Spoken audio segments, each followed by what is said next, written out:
Think of all the food made in the world each year. Hard to picture? Then imagine that you are all of humanity, and on a plate in front of you is the one lovely annual meal you make for yourself. You did all sorts of work putting that meal on your table. You must be eager to consume the fruits of your labor, and the vegetables and meats and waffles of your labor too, right? Well, oddly enough, a third of that meal ends up in the trash. A third of the food we eat globally, an estimated 1.3 billion tons, ends up as waste. All the work we put into producing that food is wasted. And what's worse, it costs us.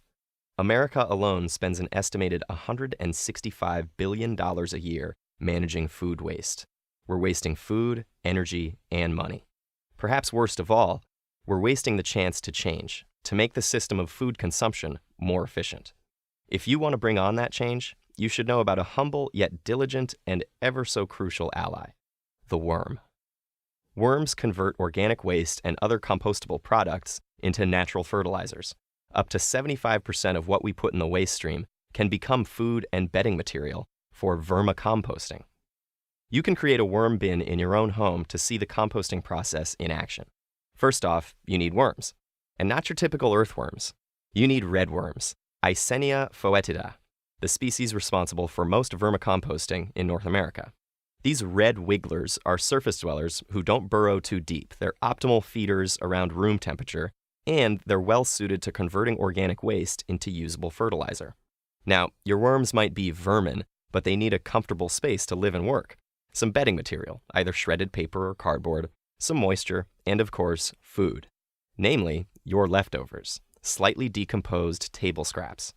The worms break down food waste and other organic matter into castings, a fancy synonym for worm poop.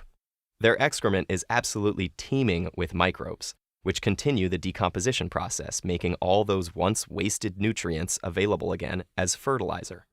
The timeline for the whole process varies depending on the quantity of worms, the temperature, and how much waste is added to the bin. And there's another timeline to consider. In a healthy worm bin habitat, worm reproduction will occur when the wigglers become sexually mature, indicated by an elongation of the segments into a bulbous structure. 3-month-old wigglers can produce 2 to 3 semi-translucent yellow worm cocoons a week. You thought only moths and butterflies come out of cocoons? Well, we can't all be majestic. It takes around 11 weeks for new babies to hatch. When your bin seems to be full of living vermicelli noodles, it's time to share the bounty with your friends and start a vermicompost club. Or keep those worms to yourself and start a business. Vermicomposting isn't confined only to small worm bins. It's an emerging entrepreneurial enterprise. Large-scale facilities convert bulk organic waste and even manure into rich black castings called black gold. Its value as a soil additive is unparalleled, and it can help plants resist harmful pathogens. The lack of available land in urban environments, coupled with growing interest in smaller-scale farming, means there's a market for vermicomposting. Many communities use composting as part of zero-waste strategies, and they can sell their worm-eaten table scraps to local farms hungry for rich fertilizer. So instead of wasting money dumping wasted food in landfills, we can remake waste into an asset, putting it back into our food system to make it more sustainable. All with the help of the humble worm, the tiny organism that can help us change the way we look at food's place in our lives, and our place in the world, as long as we give the little guy a place at our table. Well, not an actual seat at the table. A bin in the shed is fine.